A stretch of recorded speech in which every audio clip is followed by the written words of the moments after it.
Live from Millvale in Mr. Small's Theater. It's Friday morning, and this is Gike's Got Game on the River's Edge. You can find us at riversedgepgh.com, as you just have, undoubtedly. We're also on Facebook Live, and our music stream is rolling for you 24/7, riversedgepgh.com. This is Matt Gajka. I'm into my third year as a host on this radio station. And my day job is lead analyst for DKPittsburghSports.com. I say day job, but it's actually more of a night job. However, we'll stick to that nomenclature for right now. You can find me on Twitter and Facebook. Matt Gajka is the name you should be looking for, obviously. But fortunate enough to have a weird enough last name that I don't need any underscores or letters or extra numbers added on. It's just MattGajtka. And if you're watching on the Facebook live stream, you can find that bizarre spelling, thank my Polish ancestors for that, just below my smiling face. On this August 4th, 2017, 10 a.m., and always a good warm-up, walking up the hill on Butler Street here to the back door of Mr. Small's Theater, our new home at River's Edge. And it's been great getting to know this place, but as I said, it's a bit of a hike, emblematic of our many hills and undulations here in the city of Pittsburgh. And if the coffee doesn't wake you up, that hill certainly will. So it gives your ticker a bit of a jump start as we go, and hopefully provide you some entertainment for the next hour or so. This is a new kind of sports talk. I like to say that since the River's Edge is a new kind of radio. I don't often go into the same sports radio cliches you might hear on other stations, not to name names, but there are a couple here in town that are fairly traditional. This is not traditional. This is more of a podcast format, so longer stretches of talk, shorter breaks. I think you'll probably like that. I know I do whenever I listen to a program. So much of what I consume from a media standpoint is on demand, so we try to keep the content heavy and the steps aside light. And later on in this program, this hour, you're stuck with me for the next 60 minutes. No guest today, as I have plenty to say on the sports landscape. And I'd like to take a big picture. An alternate title for this show could be The Big Picture with Matt Gajka. I've often thought about that. But it is Gike's Got Game, and I'm discussing, number one, today, whether the Pirates thought that 2017 might be a rebuilding year, much like 16 was, and that could explain their inactivity at this past Monday's trade deadline. I'll go into that in a little bit here. That'll be the primary sports-related, Pittsburgh sports-related topic today. Also, Kill the Cliche, one of our treasured weekly segments here, will tell you why giving the people what they want is not always the best thing. Sometimes the authorities need to step in and make some changes. And we saw something happen here in Pittsburgh just this week, in fact, that would help me prove my point there. And to close the show, we'll have the final number discussing the graying TV sports viewership audience and how a league that has its rights agreement coming up, the rights to broadcast its games on TV set to expire, could benefit from some outside-the-box thinking. So that'll be the conclusion of today's show, but enough with the teases. Let's get to the meat of the program. And if you've watched or listened to this show in the past, I might have mentioned this one or two times, but I consider myself to be an introvert by nature. And you might think that's weird. Why are you putting yourself on video? Why are you working in a public sphere like sports media, where every bit of activity you put out there is commented on and consumed by the public? Well, that's a paradox, I suppose. I do enjoy interacting with people. I've always said I'm an introvert who likes people, so that's how I explain the complicated calculus going on in my mind from a day-to-day basis. But it is a paradox, and I'll be honest, I need to gear up for certain public appearances like this show each and every week. But I enjoy expressing myself, and I love broadcasting, which seems counterintuitive to what I just told you about being introverted at the core. But once I get going with something like this especially, it is a joy to be on the air, I think. and also to put my work out there on dkpittsburghsports.com and to interact with people on social media. I think to a large extent that's a good thing, and we can all be a little bit more interconnected and try to understand each other more than we did previously before we had all these new age techniques to connect. But like I said, I can't be on all the time. Sometimes I just want to be quiet and get away from people, which can be a challenge in this business since, number one, I pride myself in being interactive and getting back to people, being responsive to those who reach out and say a kind word or a negative word or a neutral word about what I've been doing and what I had to say. I like interacting, and I think we can all pick up things from each other in that process. But I need to recharge, and in a lot of ways, less is more, and I'm trying to discover this and get this through my head on social media especially, because you know what? I'm not paid for social media. I'm paid for what I do on our website, which is subscription-based. I've talked about that, so it isn't in my best interest necessarily to, quote, give it all away on a free platform. So that's been part of my adjustment period here as I've worked for the website for over 2 years now. It's been about the same time that I've been at the River's Edge. So a lot of times you can go too far and you can be influenced too much by what other people have to say. So I imagine being an introvert in media was easier in previous eras. And when you look at a show like this one, this might have been on terrestrial radio in the past. Or when you wrote for a newspaper or a magazine, you put it out there, people read it. They might send you a letter. Remember those in the mail? Yes, some people still do send those and cards and things like that, but it was a lot more common back in the day. But that took a lot more effort for someone to do that. It's much easier to reach out and touch someone in both a positive way and a negative way in this modern era. But the 24/7 nature of this job and the popularity of social media makes unplugging tougher. So you have to strike that balance, and I think balance is a valuable aspect all of us need to have in our lives, whether it be personally or professionally.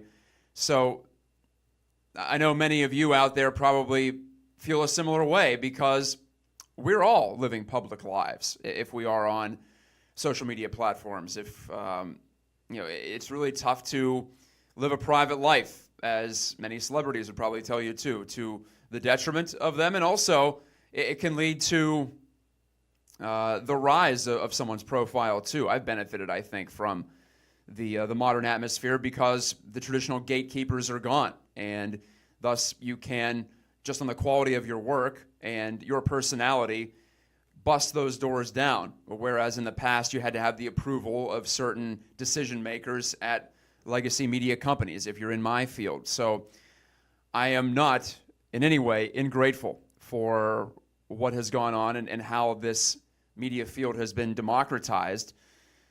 But for someone like me, I can be overextended, and I think that takes away from the quality of work. So that's a long way, perhaps, of me saying, if you ever reach out to me and I don't respond, it's not because I'm being rude, it's just because I'm trying to shut it down and take a step back at certain times of the day or certain times of the week.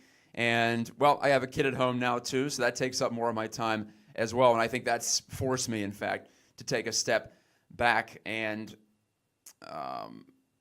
just sit a few plays out, to use a phrase from Anchorman, one of my favorite films, obviously. You may have heard me quote that in the past. I think that applies here.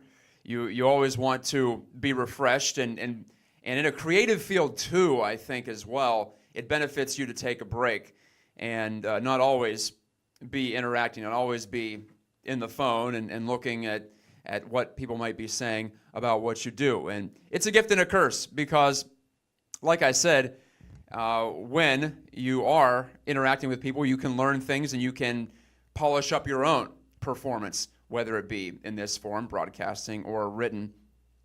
I try to take most comments to heart if people come at you in a genuine spirit. Some people don't. And so I think there's also a need to fire back and defend yourself, too, in certain ways. But perhaps you can relate to this, too, in your day-to-day life. whether it be people communicating with you in the old analog fashion or digitally. Praise and criticism, I think both you have to take them with a grain of salt. Criticism that's constructive, I think that is a different category from just someone lighting you up and saying that you suck. But also praise that goes without any kind of description or just saying, hey, what you did was great there, I liked it. That can be nice for the ego, and it can be a boost on a day when you're feeling like you're somewhat subadequate. But it can also just be empty calories and something that you want to thank the person for, but also mostly ignore. And I think all of us in our lives can relate to moments where people have praised us for something, and then maybe a couple of weeks down the road they're very critical, and you wonder, well, did you really look into that? Are you just saying this because it was your first reaction, or can you give me some help with why this thing was good, why this thing was bad? And feedback is easier than ever to get. So we're all under, I think, psychological demands, more so than we used to be. And I think it's put all of us in maybe a defensive spot right away, because we can't read someone's body language or how a person says it when it is online. So it's just part of my continued wrestling match here with whether all these platforms that we have, Facebook, Twitter, our website, dkpittsburghsports.com, others like it, all these forums, are they good or bad for humanity? Is it good to be able to just fire off things with no accountability? And I think that's often what happens when you don't use your real name. That's why I'm a big proponent of using your real name and putting yourself out there as you would if you were in the real world, in the physical world.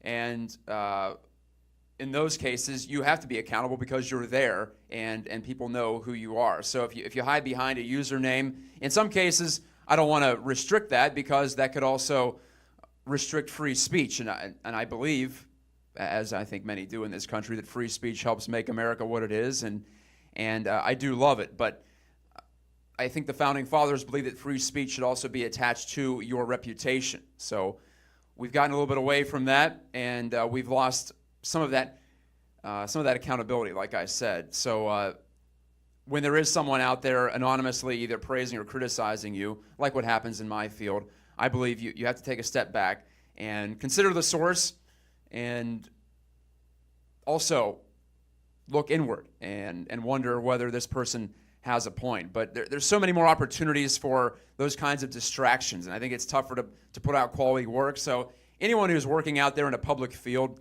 I appreciate what you're doing, because it's never been more challenging to ignore the noise and listen to your own internal narrative and your compass and your instincts and what you've learned and how you apply your expertise. All of that is more challenging these days because it's such a crowded marketplace of ideas, definitely. And hey, again, I love it because it gives me a platform like this every Friday, in addition to other places where I've worked.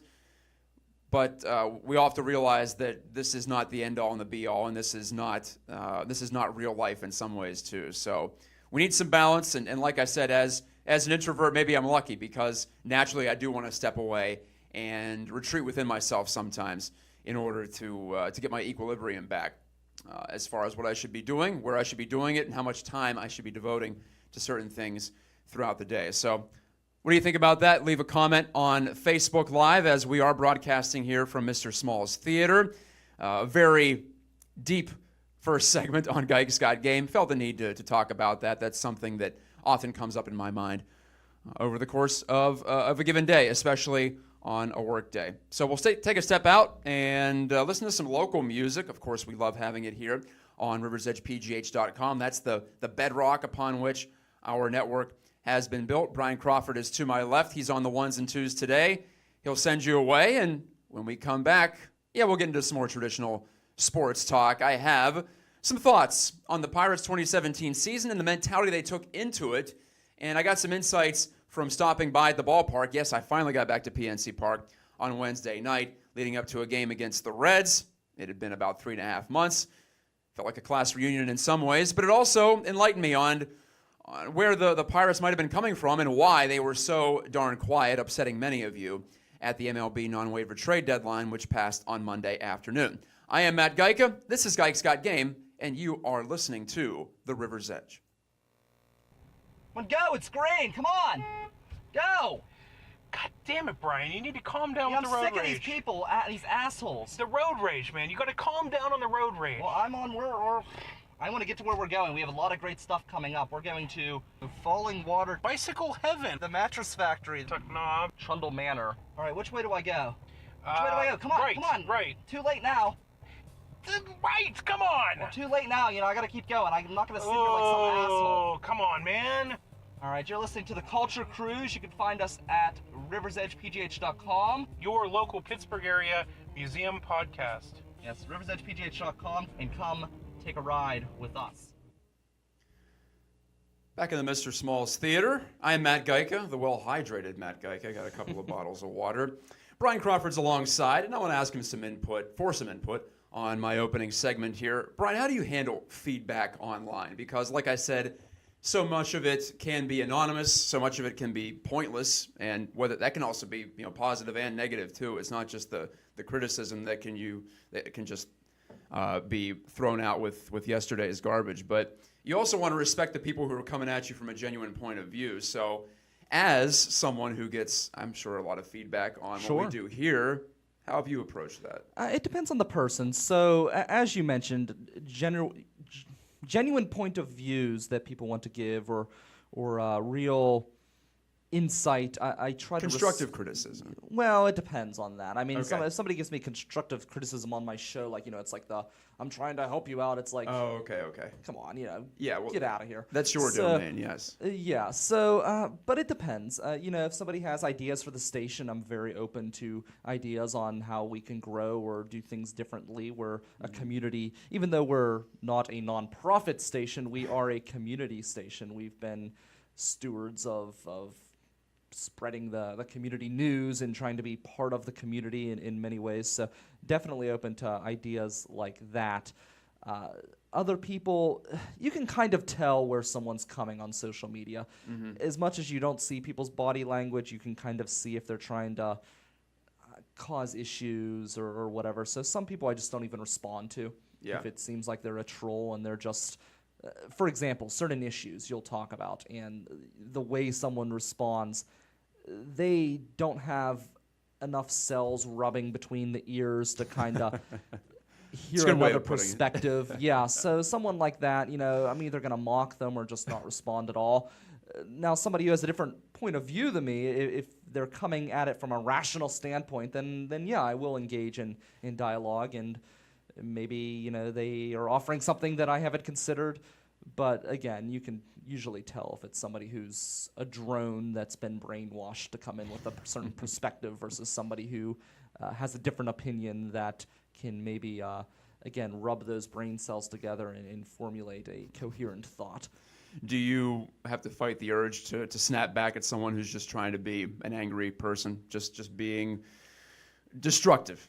Well, it depends. So if it's show-related, and that's like the weird... See, I wear two different hats, which makes things complicated because I'm a business owner and one of the three business owners here at the River's Edge, and I'm also a talk show host. So if it's network-related, I tend to just ignore it, and I don't engage in those types of people, even though sometimes it is fun to put people in their place. Sure is. When it's show-related, I love putting people in their place. So it depends on what perspective I'm coming from or what situation I'm dealing with. Because it is a completely different situation. And now, if somebody wants to come in and knock the network in a way that is ridiculous and I can put them in their place, I will. But, it depends. It's a weird situation when it comes to the network at large. And your show is meant to elicit responses from people, Oh, too. yeah, River definitely. Talk is an opinion show. So, yeah. Sure, and you want if people you- to get fired up in some ways. Exactly. And if you notice on my Facebook, lately it's just been shameless promoting of the network. But whenever I'm It's not... also good. Yeah, but when I'm not shamelessly promoting, you'll notice that my posts are often designed to kind of spark some sort of a conversation and get people excited. And a lot of times I can get 100 comment responses based off of one post or whatever, and it's and I tell people flat out, anything you post on my page Can be used. can be used, Yes. yes, on the network. Can so. be used against you. Well, thanks, Brian. I Yep. knew you had a lot of experience with that, in fact, so I figured I'd bring you in. That's Brian Crawford. Of course, you can listen to his show, River Talk, right here on the network, part of our vast palette of talk programming on the River's Edge. All right, now it's time for my traditional sports media segment. Not sports media, sports talk segment. I do talk a lot of sports media, by the way, which will be part of the final number segment. So hang on to your hats there. You will be listening to me pontificate on my business. I like doing that quite a bit. But anyway, your Pittsburgh Pirates won a game last night, Thursday night, at PNC Park, 6-0 over the Reds, but they have dropped 4 series in a row. So they're pretty much out of it. They're 5.5 games behind the Cubs for first place in the National League Central. And this being the only game in town right now, I know the Steelers are in camp. Plenty of time to talk football in the future. I'm still talking baseball here. One of my favorites, of course. But the Pirates are in a spot where it's time to start looking ahead to 2018, in my opinion. And many folks, myself included, in fact, were a little confused by the Pirates' inactivity at the non-waiver trade deadline, which was this past Monday, July 31st, as it usually is. From my perspective, I thought the Pirates could have sold off some more of their current assets, some of their guys with expiring contracts like David Freese, like Juan Nicasio. They did move Tony Watson for a couple of youngsters on the farm, but I thought they could have done more, maybe pushed a little bit more to load up the minor league system, also load up the major league team with some younger guys and look ahead to the next 2 years. Easy for me to say. I'm sitting back here telling Neil Huntington, the general manager, to not blow it up, but to deconstruct and to reboot. Not always the easiest thing in the world, and the devil you know, the players you have, is sometimes better than the devil you don't, the players that are on other people's teams, and you don't have quite the same level of high-quality evaluation. So, yes, I understand that it's not as easy as going out and selling, quote-unquote, and I'm also aware that I'm not privy to trade talks. Perhaps there just weren't any deals to be made in that way. Other people were upset about the Pirates not doing anything because they thought, even though they are several games out or a few games out of the National League Central, just a couple of weeks ago, they were within 2. We talked about this on this show 2 weeks ago. After they had swept the Milwaukee Brewers in 4 games at PNC, it was looking pretty good. They then won their first game on the West Coast trip in Colorado to move to 2 games of the Brewers at the time, who were leading the division. So if you can win the division and get past the wild card game, yeah, that's a pretty big carrot to be dangling out there, and I think you need to push for it. But either there was no appetite from the Pirates or little appetite to improve this year's team, or the deals weren't there, but nothing happened in the week or so leading up to July 31st. So here we are. The Pirates are essentially the same team as they were last month. Tony Watson out. Joaquin Benoit, 40-year-old reliever from the Phillies, in. I don't quite get that one either, and I wrote about it, in fact, extensively on our site for Wednesday night when Benoit gave up the winning home run. It was just a little too poetic in some ways. But I'm not sure, to get to my larger point here, no matter whether you stand on the side they should have done something, buy or sell, or nothing, I'm not sure the Pirates weren't already locked into standing pat with what they had since the spring or the winter. And I get this insight, and a lot of this is conjecture on my part, but from sitting in on Clint Hurdle's pregame media session Wednesday, I was asking some questions because I wanted to write a story about how the Pirates' young rotation has had such continuity. They've only used 6 starters, 6 total pitchers to start games this year compared to, I believe, 13 or 14 last year. And the 6 is the lowest total in all of Major League Baseball this season. They've had Chad Kuhl, they've had Trevor Williams, guys who pitched the last 2 nights, Jameson Taillon. There's a 3rd guy, all in their first full Major League seasons. So that's pretty rare. I would have thought maybe at some point the Pirates would have either given some of those guys a rest. In the case of Taillon, of course, he was out for a while with the treatment for his testicular cancer. But for Kuhl and Williams, there were some struggles that they had where you thought maybe they'll shut him down for a little bit and give someone else a chance from down on the farm. But the only time they've swapped anyone out was Tyler Glasnow, their top pitching prospect, who was stumbling and struggling mightily. Now he's been doing quite well in AAA, so we could see him back in the majors. But he was demoted in mid-June. Trevor Williams was put in the rotation, and that was right when Jameson Taillon came back from his cancer treatment, too. So it was a rather seamless transition there. Williams moved from the bullpen to the rotation, and then you have Garrett Cole and Ivan Nova at the top. They have made every start this season. That's rare. A lot of it's fortune, good health for the Pirates, and for pitchers, that can always be very tenuous, so that's why I talk about this now. That's why I wanted to write about this now, because in a week, 2 of those guys could be out, so to speak, or just to throw a random example out there. Not that I'm wishing for it, but I wanted to make sure that I wrote about it before anything changed. You never know how things go, particularly when it comes to arms in Major League Baseball. But Clint Hurdle told me that the Pirates are looking at 2017 as, quote, learning years for both Chad Kuhl and Trevor Williams. And that's 2 fifths-year rotation that you're letting them take their lumps.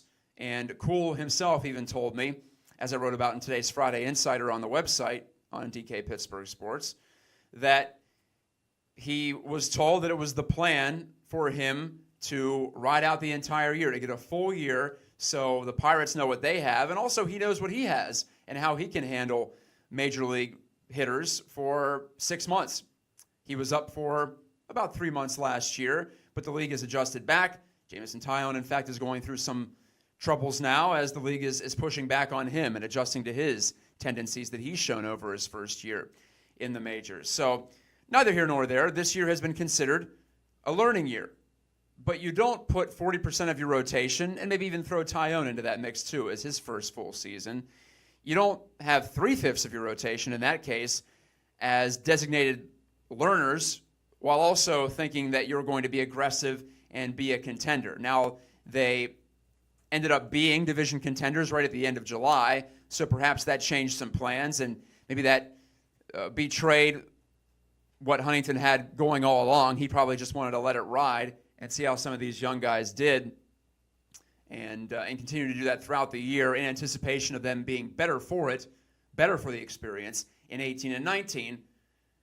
And so that made it, I think, difficult for him to get his head around, Neil Huntington I'm talking about, as to, well, how much do I push some of my chips into the middle of the table when we were always looking forward to 18 and 19.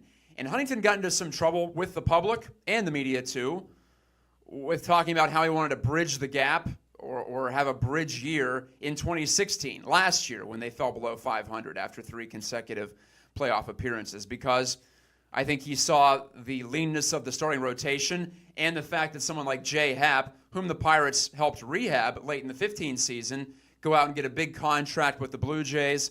I think the Pirates realized that, considering their budget, and when I say the Pirates, I'm talking about their brain trust on the baseball operations side, led by Neil Huntington. Frank Coonelly is part of that too, as team president, but mostly Huntington and the people making the baseball decisions.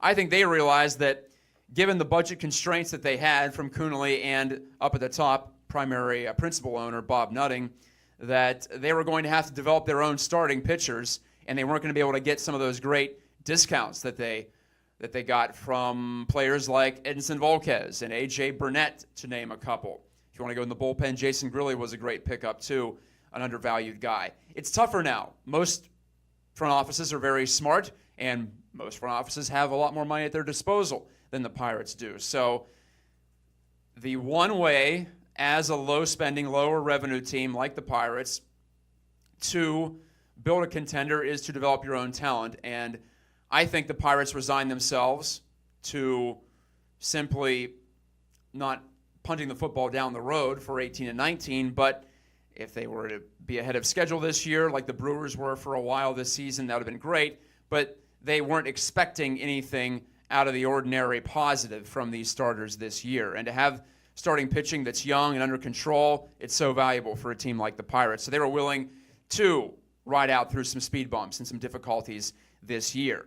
However, they couldn't quite say that. They couldn't come close to saying that to the public, even though you look at their offseason, you look at their actions this year, and I start to think at least, well, I think they were planning on 17 being another quote-unquote bridge year, even though that's terribly unpopular. I don't think many of the fans have been excited about what the Pirates have done this year. You've seen attendance drop off. You've seen on our site views on Pirate Stories drop. I think people were wondering, where is this franchise going? I'm wondering the same thing. But like I said, after talking to Clint Hurdle and Chad Kuhl this week in the Pirates clubhouse, I think they were looking at 17 as a year where they probably weren't going to contend, but they were going to put a down payment on 18 and 19. Whether that pans out, yes, time will tell, as Hurdle himself told me a couple of days ago. But if you look at the development of their starters, now they've handled it, I think it makes a lot of sense. So here we are now with 2 months to go in the regular season. The Pirates likely out of it for a second consecutive year. But I don't think we should have been surprised by the inactivity at the trade deadline because unlike 2015, unlike 2013, or even 2014 when they entered the deadline out of a playoff spot, I think this year was one where the Pirates were consigned to take their lumps and move on and hopefully build a championship team, a championship caliber team, or at least a division contending team, which has always been their first express goal in 18 and 19, and then see where it goes from there. You're listening to Geiks Got Game. You may not have liked what I said there. I know most Pirates fans don't want to wait. They waited 20 years for a winning team. And hey, I was one of you for a while too in the stands as well, for most of those 20 years, in fact. So I commiserate. But that's just the way I see it, and that's what I've gathered from talking to certain people in the organization. So there you have it. We'll be back after this break. I'll kill a cliche when we come back, and it's related to a local event that will not be what it was purported to be. There was a change made to an event coming up in late September. You might know what I'm talking about. You might not. Related to the Penguins and a local rink that it looks like won't be able, or it not looks like, it won't be able to do what it was supposed to do. It won't be able to host what was going to be a really cool thing coming to Western Pennsylvania. More on that, and also the final number coming up as we conclude this week's Geiks Got Game on the River's Edge. Brian Crawford letting you know that Kevin Slogic, my State Farm agent in Allison Park, is here to help life go right and reminds you that you're listening to the River's Edge Radio Network. Back for segment number 3 on Geiks Got Game this week from Mr. Small's Theater. A lot of Pirates talk last segment, some big picture stuff on a personal level too in the opener. I like to dance all around and touch on several things during the course of my hour here in the studio on Friday mornings. And there was some sad news for the area.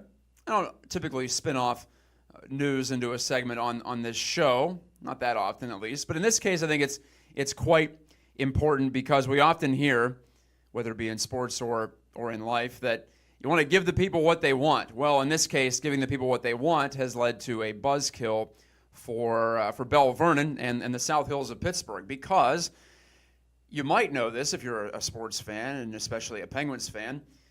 The Ross Draver Ice Garden was supposed to be hosting a Penguins preseason game this year as part of the Kraft Hockeyville promotion.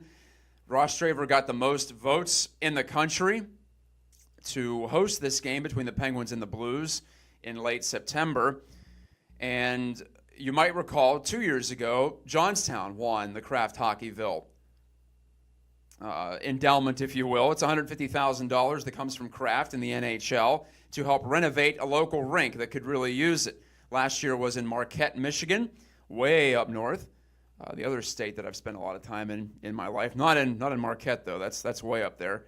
But it was, I think, a badge of honor for Western Pennsylvania, at least on first blush, to win this 2 out of 3 years. So Johnstown got it in 2015 with the Cambria County War Memorial Coliseum, where the Johnstown Chiefs used to play, where the movie Slapshot was filmed in the 70s, and also where the junior level Johnstown Tomahawks now play. So they got it in 15, the inaugural year that it came to America. It had been going on in Canada for several years, and it's a really neat promotion to honor the small communities that help make the hockey world what it is.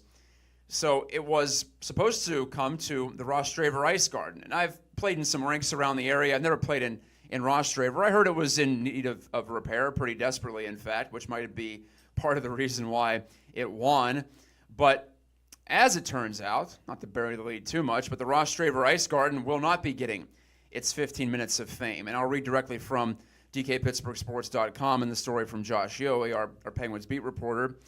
Selected to host the preseason game between the Penguins and Blues on September 24th, the Rostraver Ice Garden has been deemed incapable of hosting an NHL preseason game. The Penguins and Blues will instead play at the Lemieux Sports Complex in Cranberry Township. That's where the Penguins practice typically, it is the newest rink in the area and spectacular.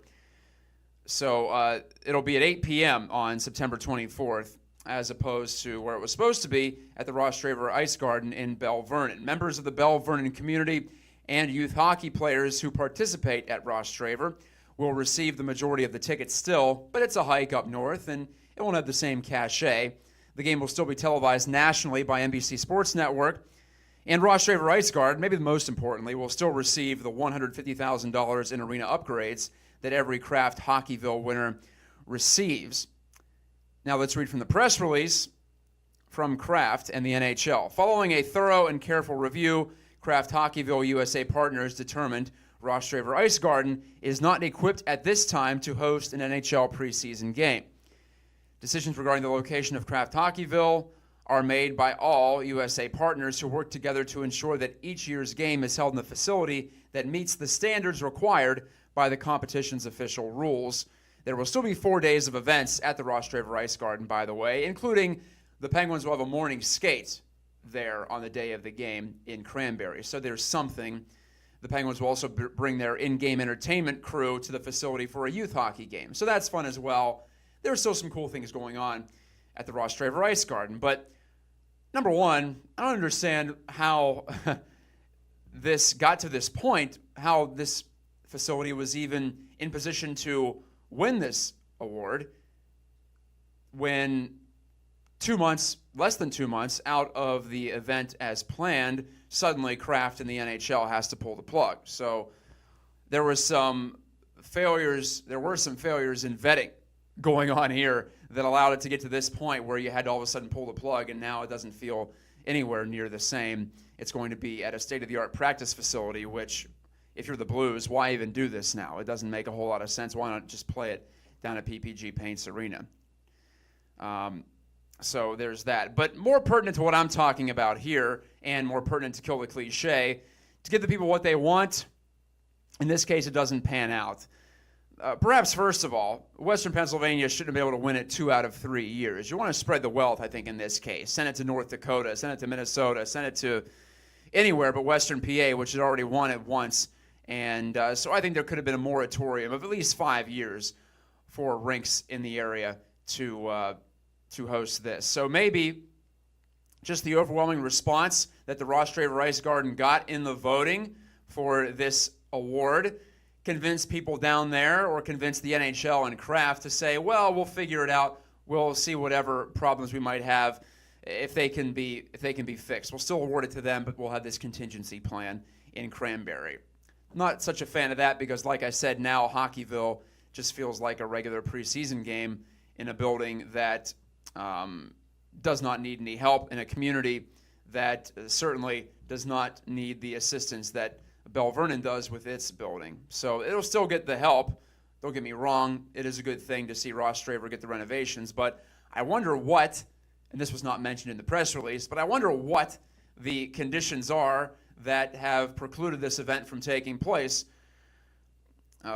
We received a tip at DKPittsburghSports.com that it might be related to safety for the players, might be related to ice conditions, might be the boards have no give in them. They have concrete behind them, and so the NHL was not happy with the ability of the rink to change that. Perhaps it was impossible to change that with just $150,000. I don't know. I've never played there. I've never been to the Rostraver Ice Garden, but I'm guessing safety was number one, and with multi-million-dollar players skating out there potentially for this game, including Sidney Crosby and Yevgeny Malkin and maybe Chris Letang of the Penguins. It was deemed to be unfit for play. But this all could have been avoided if we just did a little bit more examination of the Ross Draver Ice Garden before this got so far down the road here. It just seems odd that it would take until 2 months before where it said, okay, we can't do this, sorry, and we'll punt on this and try again next year. So a couple people dropped the ball in this case, and in some cases, the people cannot get what they want. They should not get what they want, and it should have been in this case that the authorities would have stepped in and said, well, it's nice that Bell Vernon came out in the Pittsburgh community, the Penguins fans voted to help this facility win Kraft Hockeyville, but we really need to do our due diligence and make sure that everything is on the up and up. It didn't happen, and now, unfortunately, the event is diminished because of it. You're watching and listening to Geiks Got Game on the River's Edge. When we come back, final segment, the final number. We'll talk about sports media and where this crazy business might be going as it relates to television rights for sports leagues. Much more coming up on the other side of this on the River's Edge. Hey, listen up for some sweet pizza discounts. The River's Edge is partnering with Frank's Pizza and Chicken to offer you 10% off your ZA. That's short for pizza. Seriously? ZA? What? Anyway, mention you heard this ad and Frank's will give you 10% off your order of $15 or more. Oh my god, have you tried their famous buffalo chicken pizza? Oh, don't even get me started. Can you name all 4 Frank's locations? Millville, obviously. Troy Hill, Shaler, and North Hills. Gold Star. Anyway, support the River's Edge Radio Network by ordering from Frank's Pizza and Chicken the next time you get hungry for some ZA. And don't forget to mention you heard this ad so you get your 10% off. Go to frankspizzachicken.com for more info. Offer good for a limited time. Order mostly $15 or more before taxes. Cannot be combined with other discounts or offers. Other legal jargon and whatnot. Final segment, Geiks Got Game. Right here at Mr. Small's Theater. Happy to be in a legendary place in the Pittsburgh entertainment scene. It's been fun, and no disrespect to our old home of the Millville Studios as well, just down the road, but we're here at high atop Butler Street in the borough? Is this a borough, Millvale? What is this, Brian? I don't It know is a what this borough, is. yes. Okay. What separates a borough from a neighborhood? Well, there are no neighborhoods. Well, I guess a neighborhood you could say is just a place that you live. It's Oh, pretty okay. a pretty generic term. Yeah. So they're all boroughs in Pittsburgh. If we're Um, talking Friendship or Garfield no, or South they are Side, technically, I guess you Are could those call the those neighborhoods? neighborhoods. Yeah, okay. Millville's not part of the city of Pittsburgh. Okay, So those are parts of the city. So in Pennsylvania, you have a borough, which is kind of like a small government with a mayor and its own little council and things like that. It's not big enough to be a city. Okay. So it's a weird system of government. I believe there's one town which is different than a borough. Oh boy. So, yeah. Now it's getting confusing. They're all different than townships. So, and Oh, even man. among townships, there's different. Yeah, I live in types. Ross Township. I also live in Westview. You live in a Class A township, I believe. Class A. Man, So, I feel which special means you now. have to pay for your own police. Oh, damn. That doesn't help. Oh, well. You can't have it all. It's a very convenient place to live, and it's just 10 minutes down the road from here. So I like it very much. Brian Crawford, ladies and gentlemen, always helping out with the explanations of local government. I knew I could go to him for that one. Time for the final number on Geiks Got Game. Going back into the realm of sports, as I try to most times. The final number is plus 16. That's the median age adjustment, if you will, the median age change of the typical NHL TV viewer since 2000. It's gained 16 years. The average NHL viewer on television has gotten 16 years older in 17 years. So what that says is it's just the same people getting older, number one, because it almost matches up identically to how many years have passed. But that's weird, right? Or at least it sounds like it on the surface.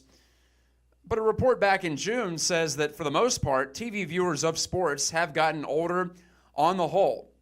NHL plus 16 years since 2000. Action sports plus 16 years. Tennis plus 10 years. NFL plus 6, so not quite as graying as the other sports. College football plus 6. Major League Baseball, not as much as I thought, plus 5. NBA, the sport most commonly linked to the younger generation, the millennial generation, even that gained 2 years, plus 2 to age 42. By the way, the median age is 49 for the NHL viewer. So with the NHL's TV rights agreement coming up with the NBC Sports Group and Comcast and all that, it'll be, I believe, running out in 2 years or 3 years. With all of that, I think the NHL, of all sports leagues in this country, could afford to take a risk and put more of its games on streaming services, whether it be Netflix or Google or YouTube. Well, I guess they're the same thing. Amazon has even bought 10 NFL games this year. I'm not talking about just a smattering, though. We saw NFL games on Twitter last year, too, and we'll continue to see more and more of these leagues take chances on internet streaming services where more of the younger people are.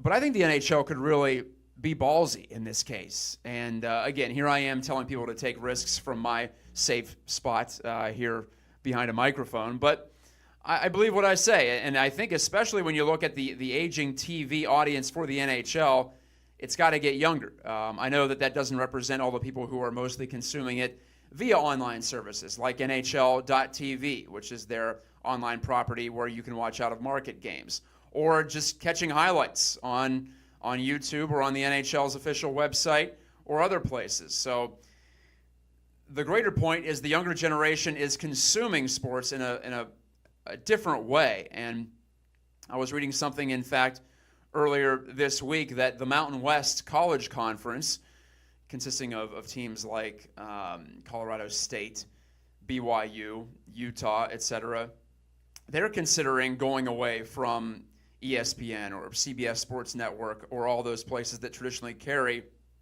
college sports programming for their next deal. And they're looking to connect with their younger fans. Easier said than done, though, because the funny thing about older people who watch sports, they tend to have more of the money. And those are the people that the advertisers want to reach. And so it's not exactly the easiest move to pull the plug like so many folks in the younger generation have and go away from cable and broadcast to internet forms of streaming content. And I think you could go with a half and half plan. You might be able to have a game of the week even on a YouTube or Amazon or what have you. A social media network like Facebook could also work too.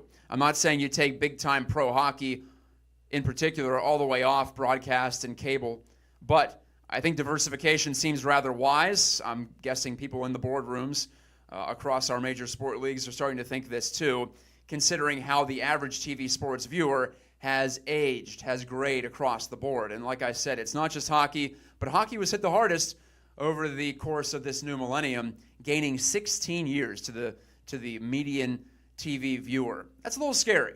I think you want your sport to remain vibrant while also still carrying the older generation, which does spend more, which does have more disposable income on average. So if you want to strike that balance, I think you can balance out your media deals and the carriage of your games, especially to hit all across the spectrum. So I think we'll be seeing a lot more of that, and I think the NHL could afford to be doing more of that because of its 16-year gain in its average or median.